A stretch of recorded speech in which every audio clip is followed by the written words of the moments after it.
So, what's trending? Bridging your Catholic faith with your everyday life. You're listening to Trending with Timmery on Relevant Radio.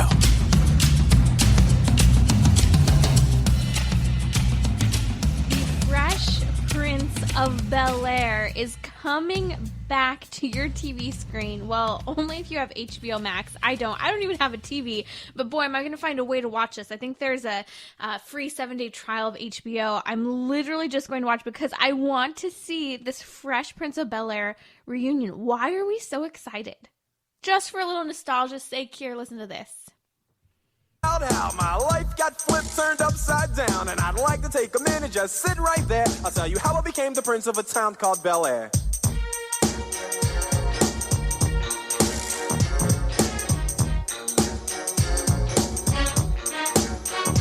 In West Philadelphia, born and raised, on the playground is where I spend most of my days. Chilling out, maxing, relaxing, all cool and all, shooting some b-ball outside of the school. When a couple of you're guys totally dancing right now, too. That's right, Will Smith is back. Carlton, most of the rest of the crew will be there for this reunion marking 30 years of the Fresh Prince of Bel-Air that aired from 1990 to 1996. Welcome to Trending. This is our marriage hour. We're going to be discussing how to discern marriage. 5 simple ways to love your wife even when you're busy. We'll discuss this phrase, wait till you're ready to get married, have children, and how this has done some damage to my generation and other generations as well in terms of how happy, lonely, childless we may or may not be. We'll also discuss renewing the I do you took at the altar when you got married. Welcome to the Marriage Hour. It's great to be with you. So Fresh Prince of Bel-Air is coming back with this 30-year later reunion. And I'm looking at this and it's trending all over social media. The reunion will be November 19th, available on HBO Max. And I'm excited. I'm excited to hear the cast, the characters talk about being back in their old set of the living room from the Fresh Prince of Bel-Air. And I'm thinking about the story. Why is it that we love Fresh Prince of Bel-Air? It was still good TV. It was great TV. It was about a troubled youth who was sent to live with his wealthy aunt and uncle. It tells a story about a father figure for Fresh Prince, for Will Smith. It centers around a living room.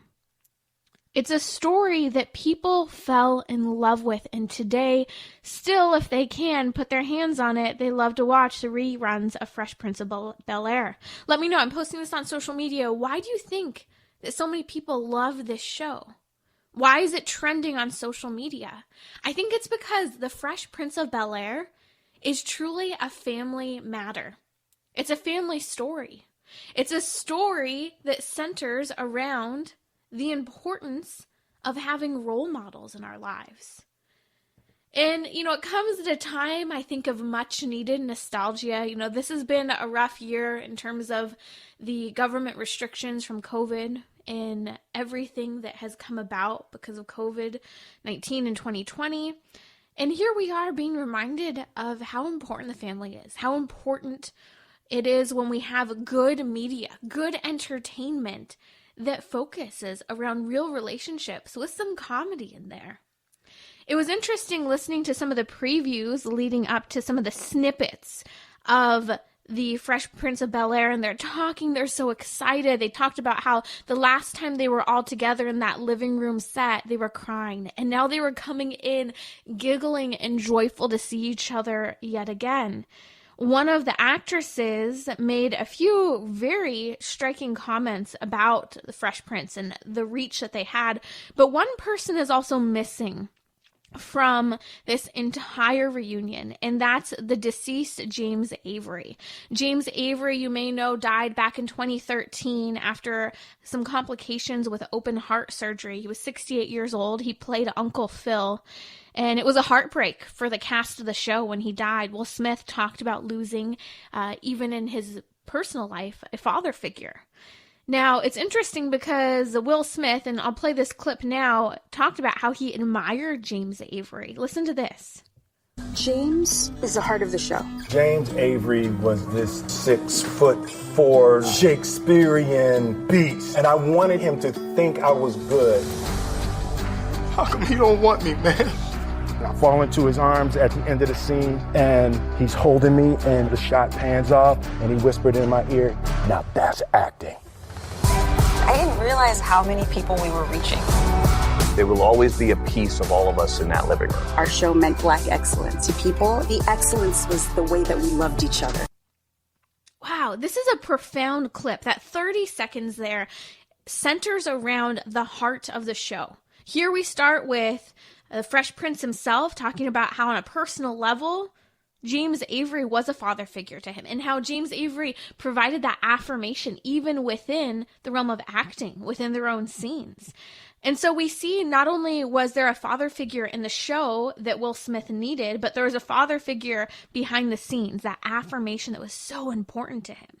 And you have one of the other actresses talking about how everything centered around the living room. It happened in a living room, a family, interacting, engaging.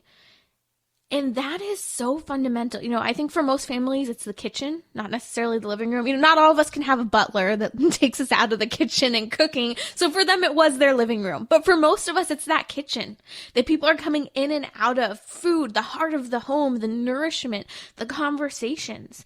And then what happens in that clip at the very end? They talked about how Black excellence was the way we loved each other. That's a profound statement right there. Black excellence was the way we loved each other. I have to bring it in and mention it for a second. This is the antithesis of the pillars of the Black Lives Matter, like actual pillars on their website of what they stand for. They stand for the breakdown of the family. They're anti-family. And so I think that this show, the 30-year reunion, and focusing on that living room, that father figure, and again, I'll quote it, Black excellence was the way we loved each other. This is an important reminder for everyone as to why we love Fresh Prince of Bel-Air, why we can't wait for this reunion, and I really do look forward to watching this, and I'll tell you what my thoughts are. If you watch Fresh Prince of Bel-Air reunion, let me know what you think. It's available November 19th on HBO Max. You can get a 7-day free trial. I wouldn't recommend anything else on HBO, but I think that it might be worth just getting that free trial as long as you remember to cancel ahead of time. You're listening to Trending with Timmery. It's our marriage hour. It's great to be with you, and I've been really looking forward to today's show because a lot of this has to do with tips and tricks for strengthening marriages. We're going to talk about renewing the I do of your marriage. I have been asking married couples, what was the most important part of discerning marriage? What mattered most to you? So we're going to hear thoughts, ideas, and key things to help you in preparing others to get married, but also perhaps yourself. Maybe you're thinking about walking down that aisle, or maybe you're even just thinking, what kind of person would I be interested in dating? First, I want to dive into 5 simple ways to love your wife, gentlemen, even when you're busy. There is this blog at allprodad.com. And I thought that it was an incredible blog because it started out by the writer actually acknowledged that he and his spouse had been through marriage counseling. And so this is someone who's been there, has been through challenges, needing to make changes. And he's sharing, here are some of the things that have worked for us, that have been good, that we've been encouraged to do. The number one thing was to have a routine check-in. And he mentions this from the perspective of going to bed together, basically, and having that 15 minutes before going to bed. We've talked about it here on the show, how important it is for couples to try to go to bed at the same time, because that's a good time to talk, to interact, to break down the day, to look ahead to what's going on, and just make sure the other person's doing well. I know for my husband and I, we love to sit down and really try to make sure that we have that extra time at breakfast to actually sit down face to face and make that priority for those few minutes rather than quickly drinking the shake and running out the door. And we pause to pray before we eat. We're both at the table. And all of this essentially centers around communication. And so when you sit down and have those regular check-in routines, make sure that you ask questions and legitimately ask the question, mean it. Don't just ask something for the sake of asking it. I've learned that, especially when things are difficult, don't just ask, how was your day? I really love this question because sometimes your day can be rotten. There can be a lot of mundane monotony. I will start to ask this question. What did you learn today? And this is a one I like thrown up against me, because if I haven't learned anything today about myself, about the world, anything interesting, my brain is probably mush, and I probably had a difficult day, to be quite frank. And to be honest, I think all of us have had a difficult day if we've not made some sort of effort to learn something. Another thing that I think is important with this routine check-in is there has to be some level of honesty and accountability with regard to how we're using our cell phones, because cell phones can be a real killer of communication for all of us, married or not. And so there needs to be a subtle and loving way to let our spouses know, hey, you just got home, you're on your phone. It's time to chat. It's time to visit. It's time to go to bed. Using those gentle ways of communication, not criticism, to make sure that the door to communication is open with each other rather than the world around us via our phones.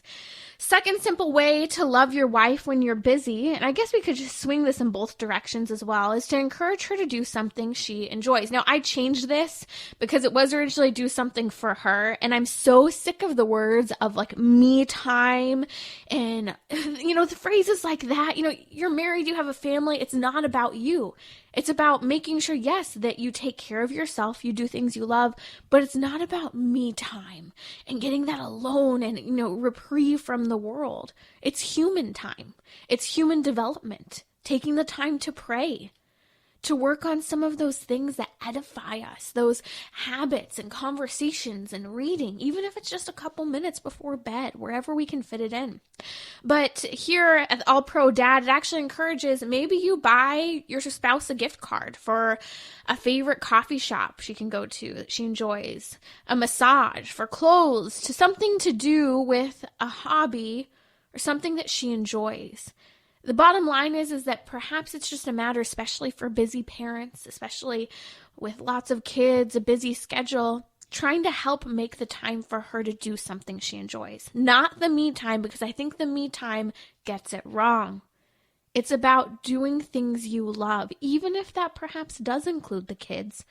But it's still refocusing to make sure that there's that edification. Just like that question I said a minute ago of what did you learn today? Making sure we're not going numb throughout the day. Number 3 says check in during the day. Now this could be simple with a call, maybe even just a brief text, a note in a lunch pail, setting a reminder on your phone to check in, say hello, I'm thinking of you, I love you. Simple ways. I think that this is important, though, because think about it. St. Paul in his letter to the Ephesians, chapter 5, talks about how wives are called to be submissive to their husbands, and husbands are called to love their wives. Well, I think St. Paul knew something about human nature, that us wives have a tendency to nag and pick and criticize, and that husbands have a tendency to kind of just go with the flow and forget to show their love and dedication at times. And so this is a really good reminder to check in during the way, to find creative ways to love your spouse. And sometimes it's simple as using those words, which is another one of those 4 simple ways to love your spouse. Use words. Say, I love you. Write it down. Say it face to face. Make eye contact. Again, this doesn't just apply to husbands loving their wives, but hey, those 5, kind of guidelines and tips can be pretty helpful. The last one that is highly recommended from All Pro Dad is to set a weekly date. And I know especially experienced, seasoned married couples are like, wah. Tell me when I'm going to have time. Tell me if they're going to be interested. Tell me if it's just going to be me. Yeah, right. And maybe you even feel uncomfortable doing it. But as this dad said in the article, he said, our counselor kept telling us over and over again to go on that weekly date. And he'd ask, hey, did you guys do it? They still hadn't, week after week. And the counselor ends up saying to them, nothing important happens by accident. Isn't that true? We can't just expect that we'll love someone and, there'll just be, accidental ways that we just kind of stay tuned out and still love a person. There really does require love as an action. It takes intentionality, and setting that weekly date means that you have to do something about it. And he said, it wasn't me that finally took the initiative. It was my wife who scheduled it. With regard to these dates, be creative. Doesn't necessarily have to mean you leave the kids behind. I think that that's sometimes a confusing part. It could be, you're setting aside time after they go to bed. It could be that you're doing something different for one evening. We're going to talk about cooking together and how good it is as a form of discernment before getting married, but also a good thing to do when you're married. My producer, one of the guys, is shaking his head right now. I think he's thinking, come on, I just want a wife who's going to cook for me, man. I don't know what he's thinking, but he's shaking his head at me when I talk about cooking together. Gentlemen, you can cook too. You don't have to be responsible fully for the meal, but stay tuned because there are actually some really neat things that cooking together can do for a relationship before marriage and during marriage. But here's one more thing I want to mention. With regard to setting that weekly date, this is an incredible opportunity to talk, to have a conversation. Perhaps you're not quite hitting those routine daily check-ins, but you can at least look forward to that set aside time for the two of you to have that meal together. Or maybe it's just a dessert. Or maybe it's an hour or two of playing a board game. I don't know. Whatever it is that you like and enjoy. But it's a matter of being creative and knowing what the other person likes. You're listening to Trending with Timmery here on Relevant Radio. If you'd like to follow the podcast, you can head over to relevantradio.com/trending to subscribe. You don't have to miss a single marriage hour where we talk about everything from discerning marriages, dating, relationships. We even have our matchmaker here every couple weeks. Now let's talk about getting to the good stuff. We just talked about date night and how important it is, and I want to talk about it a little bit more, but within the context of renewing the I do. I've been reading a lot about the importance of renewing those marital vows, and we're not going to get so much into the theology of it today, but more so the choice to acknowledge that when we said I do, we said something very important. Or when you say I do, you're saying I choose you. You're saying, I love you. You're saying, I see you as a person in front of me that I'm responsible for. And you're also saying, I will sacrifice for you. I mentioned St. Paul's letter to the Ephesians, chapter 5. What's the mission of the man? The mission of the man is to lay down his life for the bride the same way that Christ laid down his life for the church. So if you're interested in marrying someone, we're going to be talking about discerning marriage in just a little bit. You should be willing to die for that person, especially husbands. It's written into your body, the strength, the sacrifice that men can make. This is part of the natural priesthood, the universal priesthood that all of us participate in. We're called to make sacrifices. And so in renewing the I do, I mentioned I wanted to talk a little bit more about date night. Well, that's part of it because there are a lot of couples who say, well, I feel uncomfortable. It's not really my thing. We've not done that in a long time. Listen, I've not gone out on a date since I hunted you 30, 40, 20 years ago. Yes, I hunted you. But here's the reality. I've come back to it over and over again what that counselor said. Nothing important happens by accident. And when you choose to go on a date night, no matter how well your marriage is going or how challenging it might be at a time, there are a few things that happen. You're choosing to be intentional with your spouse. You're choosing to be generous with them by planning something in advance, by giving your time, by going outside of your comfort zone, perhaps, if you're in a place in your marriage where that just doesn't really feel nice. But you can also do it in a simple way that's thoughtful and considerate of your spouse. That's why the date night is this goal that so many counselors and therapists in the church recommend all the time, because they're recognizing the date night, it's not that, oh, hey, honey, we're going on a date. This is cute. This is sweet. It's going back to the good old days. It's that you are intentionally, generously, simply, and thoughtfully doing something to renew the I do by saying, I choose you. I love you. I see you. And I sacrifice for you. Another couple of tips for renewing the I do. One is something that I've been told even before I got married, when I was dating, is to have a couple's mentor for feedback. No matter what state in a relationship or marriage you may be in, it's helpful to have a healthy couple who's just a little ahead of you in life and stage of the marriage and family to really give you an example, for you to ask questions, to really watch, and to be a sponge of learning when you look at their marriage for do's and don'ts. But hopefully, if it's a helpful and healthy couple, there are more do's and don'ts that you'll see. Another one is getting together with other married couples your age or in the same kind of a place that you are with your family and having fun.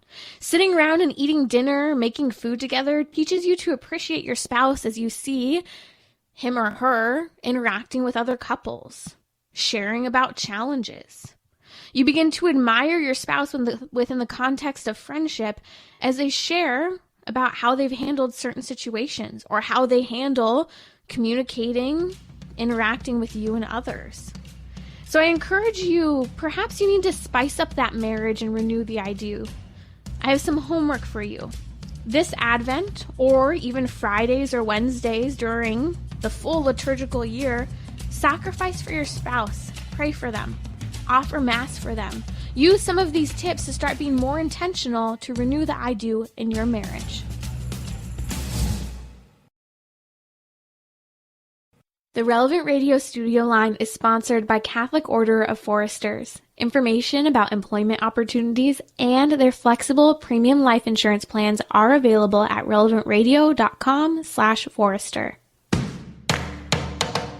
We're talking about what you're thinking about. You're listening to Trending with Timmery on Relevant Radio and the Relevant Radio app.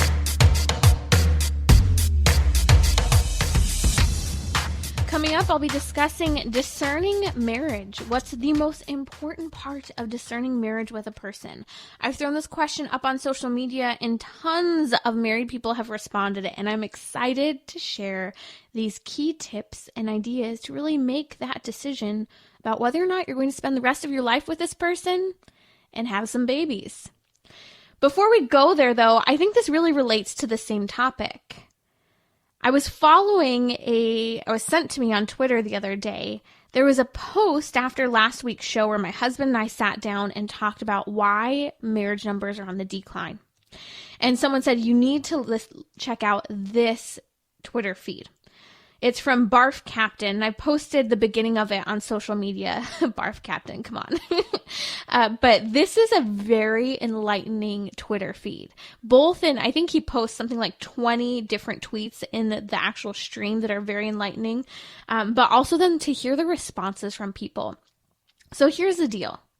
The boomer generation has told the next generation, wait till you're ready to get married and to have children.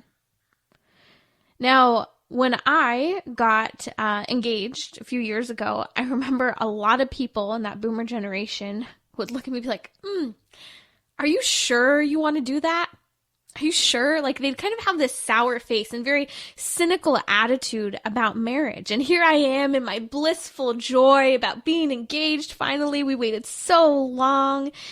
And overwhelmingly, other than, close friends and family, most people had a very negative attitude about my getting engaged. And then I became a total anomaly to them because they realized, wait, you're not living with him? What? I mean, you don't engage in premarital sex? It was very confusing. It was like I became a science experiment where people would I remember teaching Pilates and being in the Pilates studio setting, like all these people, secular, semi-religious, religious would ask me questions so kind of in depth. And it was so entertaining for me to have these conversations. But this boomer generation comment about how so many have said, even some in Gen X have said, wait till you're ready to get married. And I would say a lot of Gen X have said, are you sure you want to get married? Are you sure you want to do that? It's created a lot of confusion for people. And Barf Captain put up on Twitter an excellent feed on this. And he talked about so many great comments. One of those is that commonly the response is when someone is having a baby at a young age, even within the context of marriage, someone will go, she's so young. Her whole life was in front of her. And they act as if this woman's life is over.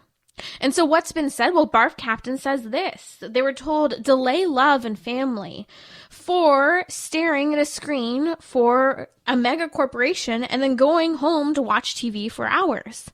This is true. People are told, have a career, start your life. Well, what do? Barf Captain on social media is pretty honest about it. I'm sorry. I'm just going to keep going there with this Twitter account. It's on my social media. But he's honest. when you do this, you basically end up finding yourself staring at a screen for many hours for a mega corporation and then going home to stare at another screen by yourself. But then what about having children? Some have said, and in fact, many, mentor age adults have said, just wait, do it on your own timing with regard to having kids. Well, the truth of the matter is, and this is posted on this Twitter feed, your uterus is more likely to give up in your 30s if it's not ever fertilized in your 20s. Not that you can't have children in your 30s, but you're less likely to as you delay the process. The reality is that as women, our bodies are in prime shape and condition, and the health of our eggs is at its prime right around that 18-year-old range. And this is a whole nother topic for another conversation, having kids young because it's the healthiest, and people talk all the time about safe birth. Well, it's actually healthiest and safest to have kids younger, and even younger than we would like to discuss in those 20s, younger than that. Again, that's an entirely different conversation, but it's interesting because another comment that was made in this that's so true. The reality is that it used to be people got married much younger than they do today. They had children at a much earlier age, and they had more children at an earlier age. And they were in poorer circumstances than most people who are questioning marriage and children. They didn't have a lot, and yet they made it through. In fact, they enjoyed it. They had fun. Not that there weren't bumps and challenges along the way, but they loved their families, and they didn't wait for the perfect circumstances. As we have been told over and over again, wait till you're ready to get married, till you have the right financial circumstances, the right car, the right income level. Here's something that came up on the Twitter feed that was incredibly profound. And I want you to really chew on this one. Careers don't exist, is what the barf captain on social media said. He said, careers don't exist. They're just jobs, and they're boring. I thought that was a very kind of turnkey moment to listen to. We talk so often about having a career, getting set up on this path, but we forget to emphasize that we work to live. We do not live to work. In other words, our whole purpose in life isn't just to work. Work is to help provide what is necessary for us to get by day to day. What's his name from Dirty Jobs? I'm forgetting his name. Mike. Oh, man, I'm forgetting his name right now. But I'm getting mouthed to. I don't have the chat up by my producer here. But Mike Rowe, is that it? Rowe? Yes, Mike Rowe. There we go. I was reading your lips here. Mike Rowe from Dirty Jobs talks about how, hey, sometimes the greatest opportunity for a job is doing something that someone else doesn't want to do. And that's a great way to provide for your family. And with time, you grow to appreciate it. There's meaning in working because we see that we're contributing not just to the world, but to our families, to our well-being, to our survival. And this workaholism and this career track can get in the way of understanding that a job is for the sake of living. It's not our purpose in life. Now, this is where we see it gets a little sad, and I'll have a story about this that you may remember me sharing before. On the Twitter feed, it said, my generation barely has siblings or cousins to relate to. Our parents, quote, responsibility had 1 to 2 kids and, quote, responsibility chased career. Isn't this true? I was at the grocery store last year with my sister, and we were at one of those bougie grocery stores that has a smoothie bar. We're waiting for smoothies, and as we're waiting for smoothies, the girl who's making our smoothie is so engaged and talking to my sister and I, and she said, wow, are you guys like best friends? Are you guys twins or something? Like, what are you guys? And I said, oh, this is my younger sister. I think that she might have called us twins or something. I don't know. I take it as a total compliment, although I don't know if I want to look like 10, 12 years younger than I do. I'm not sure. So maybe I shouldn't take that as a compliment. But she was so enamored by our relationship. She said, wow, I've always wanted to have a sister. I've always wondered what it's like. You guys have such a special relationship. That is so cool. And she's just looking at us with almost this whimsical, curious expression, what would it be like? Now, I've been very blessed. I've grown up with 3 siblings I love dearly, cousins, extended family. Yet, many people maybe have never had a sibling, don't even know their cousins if they have any. And what has stood out about this? Many people are longing and hungry like that girl at the juice counter at the grocery store for a good, strong, authentic relationship, friendship with someone else. And so we have a responsibility to understand that all of these things that some of the older generations have said about delaying marriage, waiting till it's right, hasn't really made them happier, nor has it made us happier. They're talking about loving their grand dogs, and they keep asking and harassing their kids about when they're going to have children. But in reality, their children aren't having children because they were told to wait till the timing is right and things are perfect. We're at a point where millennials are starting to turn 40 next year, and the marriage rates and fertility rates are low. We're seeing even lower rates for Gen Z that's just starting to come in to adulthood. So the question is, what next? I think that we have a few things we need to be honest about. Honest about the regret of lost family life, marriage, and children. Acknowledge the loneliness and the desire for children and family that is so prevalent in so many people's lives. We're seeing some of the biggest and most successful movie stars and media career people who are looking back and they're saying they regretted that they didn't have more children or any children at all. They long for that human connection and interaction. So what does this say? Career isn't everything. It's just a job. It's a lot of screen time, and as was said in this Twitter feed, it's a lot of screen time, staring time for your employer and not for yourself and your family. At what point are we going to shift our focus here of getting screen time and quality time with family over just getting to that point where we're a cog in the machine of a mundane reality that doesn't ultimately bring true happiness? Connections, community, communion with others, self-sacrifice brings happiness. People got married, again, I'm going to say this again, it's important to say, people got married younger and in poor circumstances for the history of the world, living on the ground, and they were fine. We've got to adjust our way of living.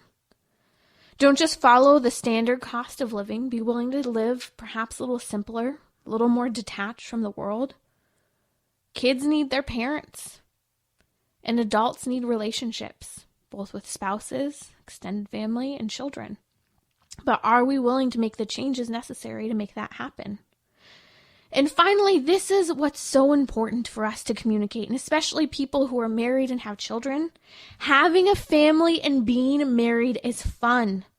Having kids and siblings around and cousins are a great thing. Having a family teaches us the meaning of life, of being a gift of self for others so that we can ultimately be united to the truest gift of all, God our Heavenly Father. Being married grows you and challenges you. It's human.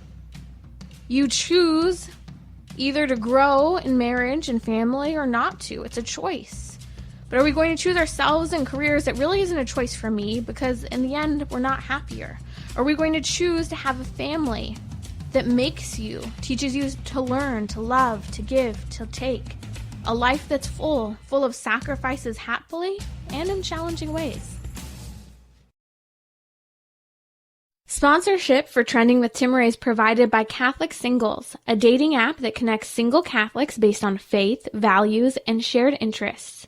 More info at CatholicSingles.com. Bridging your Catholic faith with your everyday life. You're listening to Trending with Timmeray on Relevant Radio and the Relevant Radio app. Advent begins Sunday, November 29th. I've been encouraging you. We've done a whole podcast on it to get ready, make your plan, and really take advantage of this liturgical season. You can also sign up to receive Father Rocky's Advent Inspirations. These are short, daily audio reflections designed to help you delve deeper into the beauty of the Advent season. The reflections are emailed to you each morning throughout Advent. They'll help you to start the day with a smile and give you something to ponder. You can sign up for Father Rocky's Advent Inspirations at relevantradio.com/Advent, or click on the banner on the Relevant Radio app, where I know you love to listen to Trending's podcasts on demand anywhere you go. Hey, Thanksgiving is coming up, Christmas, a lot of vacation time, maybe some extra time on the road and an airplane. So take Trending with you. Catch up. Listen to our happy hours, our marriage hours, all of the topics we discuss having to do with character formation, those tough moral issues, the trends happening in our culture, and how we can respond as Catholics to live virtuous, faith-filled, Christ-centered, and sacramental lives. It's our marriage hour here on Trending, and a topic that's come up a lot in my conversations, and it'll come up tomorrow again when we talk to Dr. Susan Caldwell about her own journey and how she recently received a declaration of nullity for her marriage after 25 years. And what came up in that conversation is the importance of discerning marriage. And we'll talk about it a little bit tomorrow, but I want to take this conversation today because it was fascinating to me. I posted on social media, what's the most important part of discerning marriage with a person? I asked married couples to respond. And there were key things that were unanimous across the board that I think we could create our own marriage prep course here with this, because they were solid and they're things that we should be considering before we even date someone, as we're deciding if we want to settle into an actual relationship with someone.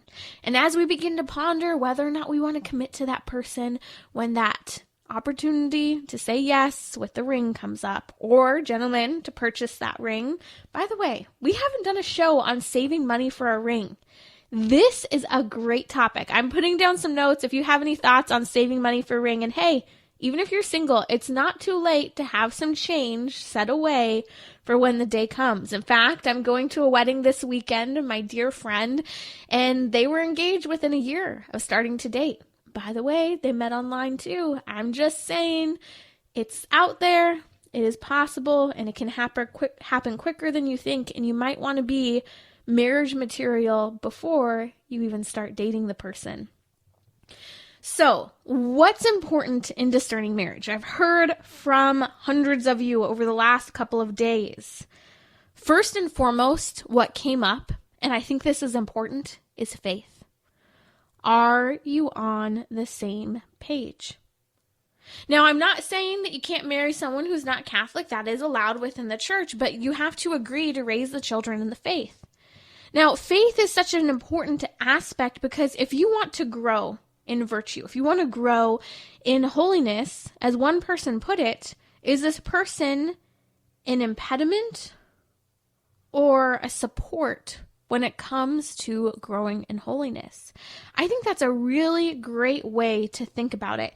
I remember when I was in my first freshman course in college, one of my professors wrote a triangle up on the blackboard. It had nothing to do with, the class had nothing to do with marriage, dating, relationships, but he wanted to help give us some guidance for those dating years that were going to ensue during college. I mean, come on, everyone's hormonal and interested, looking for an MRS degree, you name it. And so he put this triangle up on the board, and at the bottom of one side, he said, here's you, and on the bottom of the other side, here's the person you're dating. The only way you two will ever grow closer together is if you each walk your way up the sides of the triangle, the pyramid, whatever you want to call it, and at the top, that's where you get together, and that's where God is. So if the person that you are dating does not have a faith that is drawing them deeper to our Lord, deeper into a stronger character, into virtue, then that's going to be a really difficult relationship. It could be an impossible marriage one day. And so as long as you are dating, there should be this journey up the sides of the pyramid or the triangle. And I thought that that was such a simple way to look at it. that it really does answer that question of faith. Are we on the same page? Do we share our Catholic faith, or at least do we share in being Christian? Or is there a lack of being on the same page? Is the other person an impediment to my faith? Is the other person jealous when I volunteer or spend additional time at church or in prayer? Do they try to distract me all the time? These are great questions. Another good topic having to do with discernment that came out quite often was essentially family, the extended family, family interaction. And people always say that you should look to how a man treats his mother to tell you a thing or two about how he will treat you. I think that's a great example, but also looking at the bigger picture, whether you like it or not. My husband and I were talking about this morning. He said, whether you like it or not, your family upbringing, parents and siblings, they all raised you. They formed you. And so the extended family will say a lot about what you will experience within marriage. For the good, the bad, the ugly, the joyful, all of it.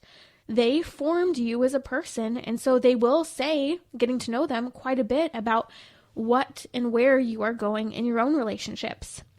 Now, perhaps you came from a very broken family. That's not to discount any future possibility, but it is something that I think is a very fair and important to keep in mind when discerning marriage. Because it can be a big problem if we don't acknowledge some of those challenges that can come up from family of origin, which also touches on some of the other issues. For example, a big one for some people, because they have a hard time seeing eye to eye. And to be quite frank, my generation, the millennial generation, had little to no guidance in a lot of the research it shows on how to manage money.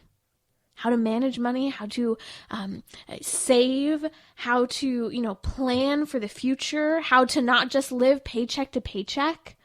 This is something I've seen many millennials saying, I don't know how to do this.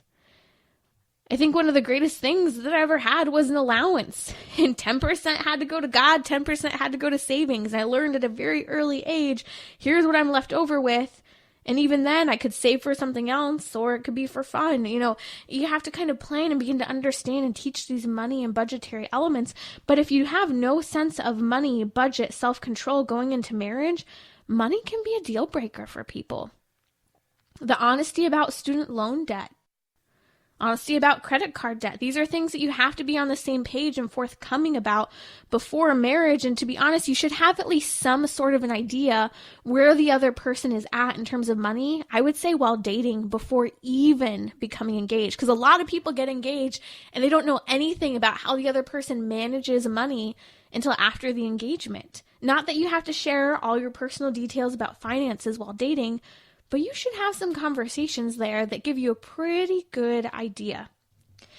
So, as we often say, power, sex, money are all three big things that matter a lot to people, can show whether we win or lose in terms of our character, in terms of making it into heaven.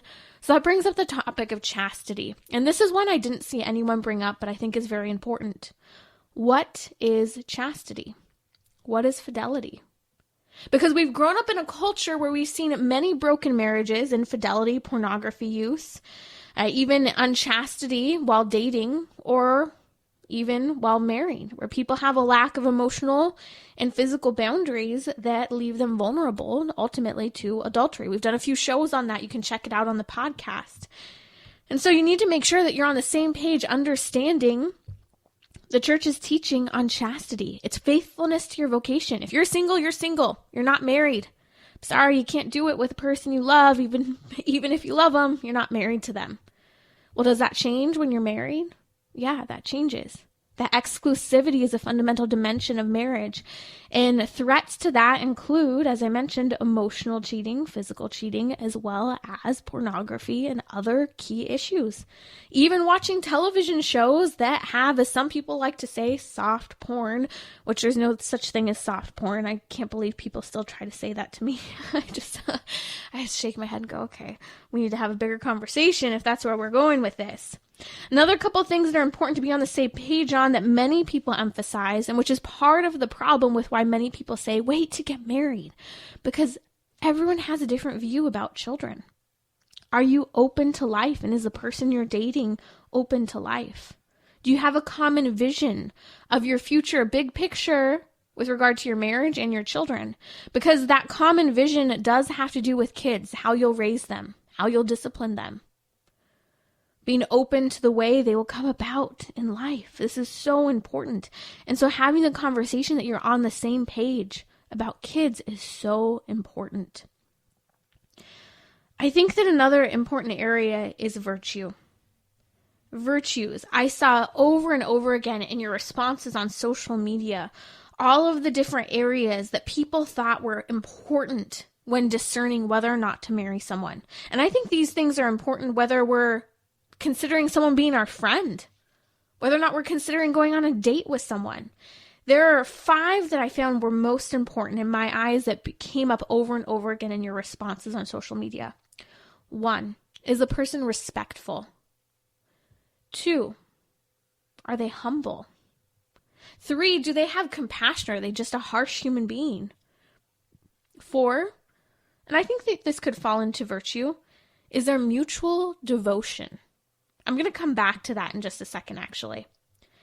And 5, are they honest? I'll repeat those real quick. Are they respectful, humble, compassionate, devoted, and honest? These are all very, very important things to say. And this is where I also come back to that faith question. People ask me all the time, should I marry someone who isn't Catholic? Personally, that's a deal breaker. But I do understand that God can work great miracles, and there can be great people who aren't Catholic who we could date. I would at least want to make sure that that person believed in God. For me, that would be again, for me, they have to be Catholic, but the base denominator has to be, they believe in God. You should at least have that standard, at the very least. And if they believe in God, are they honest enough, humble enough to seek after truth that you could see them not easily getting there, but making their way there? To that fuller understanding of Jesus Christ, the sacrifice he made on the cross, the fullness of the truth of the sacraments. Because if they're not humble enough, patient enough, respectful enough, right now where you could see them making their way there, that should be a big red flag with regard to being on the same page with faith as things progress.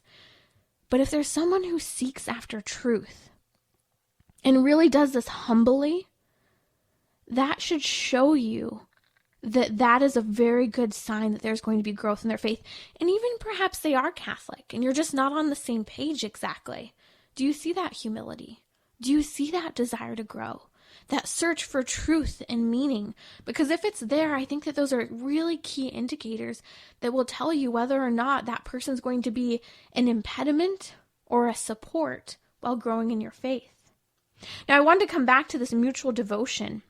That this isn't just exclusivity within marriage, but when you're discerning whether or not to marry someone, you should know, just to be clear, that they are devoted to you, that they truly do love you. If you in any way doubt their devotion, well, either one, there could be something that could be a red flag that something's going on their part, or there could be something going on emotionally or psychologically for you that is causing doubt, that your doubt could cause a problem on that relationship. So there needs to be a healthy sense of mutual devotion that is seen on both sides, not this like, I could live without you. And this does bring me to one thing I do, although we could say, I could live without you. For me, something that was really important when discerning marriage with my husband and before we got married, and I waited a long time. We talked about this a little bit last week on the show. You can catch the podcast. We waited longer to get married. I waited a long time for him to pop that question. And he admitted last week on the show that it was wrong. We waited too long. Again, people say, wait for the circumstances to be right. But there are a lot of circumstances that can make things challenging. But I was at the point in that relationship where I acknowledged, although I love this person and I want to marry him, God, if you have something else in store for me, I'm open to that. And I think that that's an important level of openness that we are meant to have until we become engaged, because it shows a certain level of emotional detachment and physical detachment as well, but at the same time acknowledging this is someone I could marry, that I would love to marry. So we ask, what is love? This is the last virtue I want to touch on. Well, love is a virtue. Love is ultimately, we should think of it as an action word. That action word that calls us to life-giving, self-giving love as seen on the cross. And what do we see on the cross? Christ is bloody, bruised, and beaten. Sacrificial love, as one person commented when talking about discerning marriage, they said, people need to understand when they're thinking about getting married, love has to do with sacrificing, not convenience. Marriage is permanent. And it's going to come with ups and downs and difficulties and, quite frankly, to do things that we don't want to do. And so we have to be willing to lay ourselves down, sacrifice what we want, what we desire, in order for a better future, for a better relationship, a better marriage, a better interaction. And so I encourage you, when you are discerning marriage, or perhaps talking to your kids or friends or family members about getting married, all of these things are so important. Faith, family, being on the same page, money, budget, what chastity is, being open to kids, whether or not this person will be an impediment to your growth and holiness or support.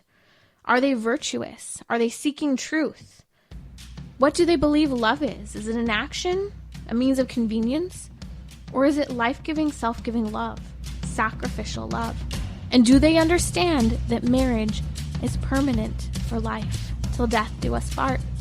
This has been our Marriage Hour here on Trending. Catch the podcast, share it with a loved one, text the link to it. Just head over to relevantradio.com/trending to share this episode with a loved one.